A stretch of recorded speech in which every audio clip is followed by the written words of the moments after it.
Hey guys, welcome back to another episode of the YouTube Wars. This is Detroit coming to you from the bunker here in Rochelle Park, New Jersey. This is Axis and Allies, the Garrison, with another episode, obviously, of the YouTube Wars. Okay, this is definitely a most interesting first turn of round 5 for Germany. Germany, okay, the German horde is now invading. Yes, invading the UK. The British Isles are under threat. My sources are telling me that the monarchy was advised to go to Canada. So the monarchy, the British monarchy, has left and is just arrived at Quebec. Okay, so it's a definitely interesting turn. Winston Churchill and the House of Commons and the House of Lords. They are residing there. They're holding out in London on a last-ditch effort to save the homeland. Okay, so yes, tough times, rough times for the British people here in this game. All right, guys, sit tight. We hope you enjoy this episode of the YouTube Wars. I guarantee you, I promise, it's going to be very interesting. All right, guys, it's the beginning of round 5, Germany's turn. Let's go and review the ground situation for the Germans and Russians on the Eastern Front, as well as the impending Operation Sea Lion, okay, that is currently in progress. The Germans are performing a two-pronged attack, one from the north. German forces will be invading from Scotland into northern England, and the amphibious operation will be taking place through the English Channel, where German forces will be crossing and performing amphibious landings throughout the southern coast of the UK, of England. And of course, the mighty, very powerful German Air Force supporting the attacks in England. All right, so very interesting. The situation on the Eastern Front, though, for the Germans is a little bit more precarious due to Sea Lion. The Germans have had no choice but to withdraw badly needed resources so that they can support their attack.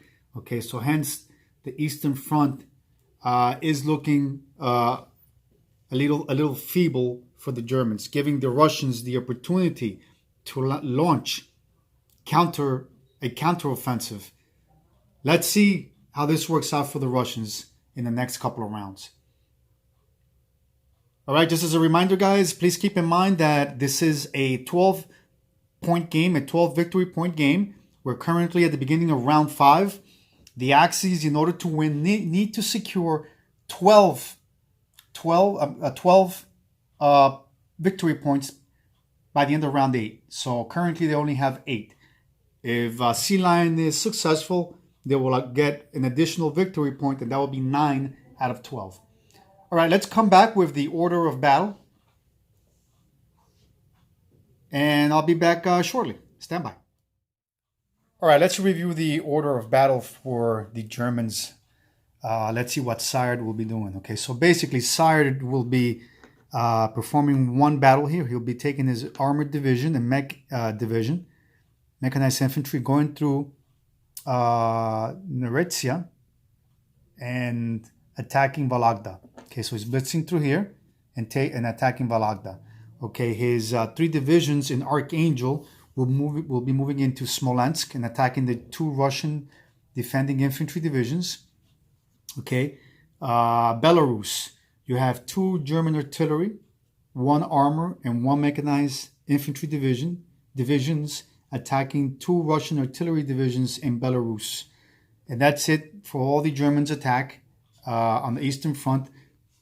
The southern end of the Eastern Front, all quiet.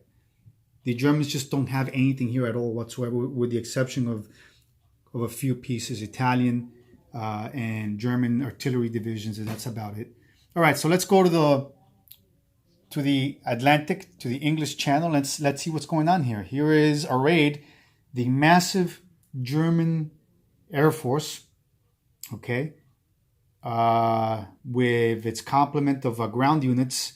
I see 3 artillery. I believe he has 6 infantry divisions, 3 artillery, 1 armored division, supported by amphibious bombardments of a German battleship and cruiser. Okay, I believe he has 5 fighters, 4 tactical bombers, and 6 strategic bombers. Now, keep in mind that these bombers are super bombers. In other words, they attack at the value of ×2. So each bomber is the equivalent of 2 bombers. So very powerful German Air Force. Defending, you have 15 British infantry divisions along with the French. Okay, you also have 3 a combined air force of French, British, and American fighters of 3 air force, 3 fighter squadrons, okay, 3 artillery pieces, 1 mechanized infantry, and 5 AAA pieces. Okay, this is what's arrayed for the final defense of London. Okay, I just got word that Winston Churchill, okay, has left, escorted, is now in the process of flying to Egypt to establish his headquarters and government from Egypt. Okay, so that's where Winston Churchill is currently in, and I'm being told that Field Marshal Corporal 24 will be at the helm in London, holding the fort. Okay, he will be in command of the final defense of the British Isles. Guys, the intensity is here. Okay, game is on. We shall be back shortly. All right, we're back. Before we proceed with recapping the order of battle or the results of the battles, let's see what the purchases that were made by Sire. Okay, so he purchased 1 strategic bomber that is not here. Okay, I simply ran out of units on the game board and I have to get more from the room next door. But for now, there is a strategic bomber here. He also purchased 1 major industrial complex, a minor industrial complex, 1 infantry, and 2 artillery divisions this turn. All right. Okay, so let's review the battles. Very interesting purchases, by the way. Okay. All right, the battle for Vologda, successful. The Germans were able to not only take Neretsia, but also took Vologda. Okay. Now, the battle for Smolensk, the Germans were defeated here. They lost both units, their armored unit and I believe mechanized infantry or artillery.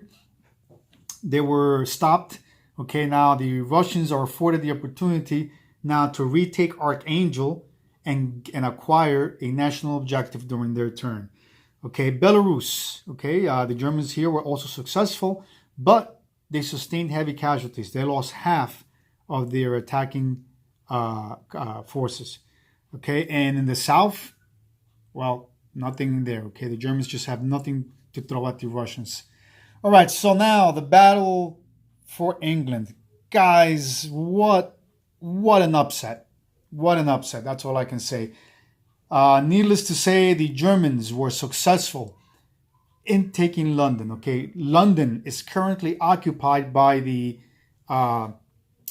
German army. Okay, last I heard, Corporal 24 was last seen boarding an air transport after receiving orders from the Prime Minister Winston Churchill that he had to evacuate. He could not stay. He had to evacuate and join him in Egypt, where they would reassess their status.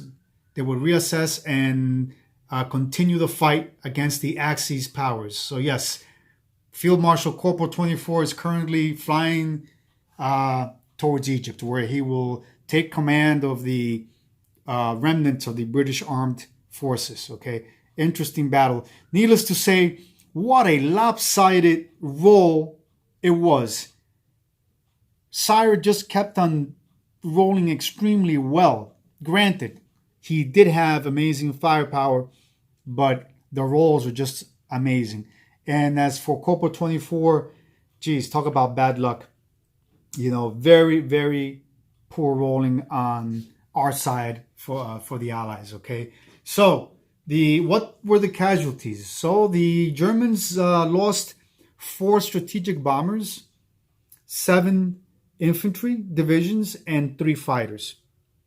Okay, and of course, the Allies lost about 15 ground units, or what is it? No, it was about 16 or 17 ground units.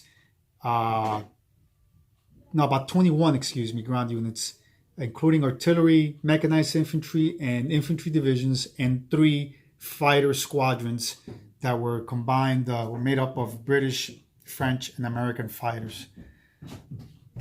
All right, guys, we'll be back again with the order of non-combat. We shall be back shortly. All right, so we're back. We're going to review the order of, not order, but the non-combat movements and final placements of the newly purchased units that the Germans made. Okay, so basically, the Germans coalesced in Belarus. Okay, they have 2 artillery, 1 armored unit in Belarus. Okay, they also placed. Well, let's go over let's focus now on the non-combats. Okay, in Eastern Poland, you have 1 mech, 1 Italian infantry. These haven't been moved there. This infantry division from in Romania right now came over from Germany. Okay, and basically Germany's Air Force, 2 bombers landed in Western Germany. The remainder of the German Air Force that attacked the British are now in Holland. Okay, that's a total of 4 tactical bombers and 2 fighters. All right, quickly, let's review the placements. Okay, Germans placed in Leningrad 1 newly purchased minor industrial complex. Okay, that makes it 2 that they have now. Okay, 1 in Archangel and 1 in Novgorod. And then the major industrial complex is in Romania. Okay, the Germans also placed 2 artillery and 1 infantry divisions in Archangel. Okay, remember this is the industrial complex, the minor industrial complex that was taken by the Germans, I think about 2 rounds ago. All right, so the 2 bombers that Sire purchased, the 1 bomber that Sire purchased was also placed in Western Germany, along with the 2 that came over from the attack of London. Okay, they were involved in the Sea Lion operation. All right, so what does the income tracker read? All right, so Germany collects 31 IPCs from the British. Okay, the British Treasury had 41 IPCs, but according to the Sire Bloodbath rules, okay, 10 of those IPCs go straight to or stay with or in the hands of the British. Okay, so the British now in this round and round only will decide whether they are going to purchase 10 IPCs worth of war material in Canada or in Calcutta. Okay, so that means then that there's only 31 IPCs left that will go to the German Treasury. Okay, with let me see. So then that's a total of 101 IPCs that Germany is collecting this round. 101 IPCs for the German War Treasury. All right, very interesting round. Okay, I know that Field Marshal Sire Blood extended an olive branch towards the United States when he made the commentary that he wanted no war with the U.S. But unfortunately, we are at war. You did start this war, and the Allies will finish this war. Of that, you can rest assured, Field Marshal. We're going to press, and we're going to press hard. Our allies will continue to fight. Just because London has fallen doesn't mean that we're defeated. We'll fall back today and fight tomorrow. Guys, it's been a blast. It's been a lot of fun. We're halfway through the war, and we shall return. Congratulations to Sire Blood. He played a hell of a game, or he is playing a hell of a game. Very ingenious, very imaginative, and congratulations. It's not an easy feat to take over London. Okay, now, I just got news. Field Marshal Corporal 24 just landed in Cairo, by the way. Okay, he and his fighter escort just landed. He's a bodyguard, very heavily armed, a little bewildered, but he's going to be linking up with Prime Minister Winston Churchill in Cairo, and they're going to start hitting the war room so that they could start planning their counteroffensive. All right, guys, that's all in good fun. Hope you enjoyed this episode. We shall be back. It is Russia's turn under the command of War-Torn. The Eastern Front promises successful battles for the Russians this round. Let's see if they are able to benefit from the German weaknesses on the Eastern Front. Guys, enjoy the episode. Thank you, and we shall be back. And of course, as always, don't forget to bunker down and play.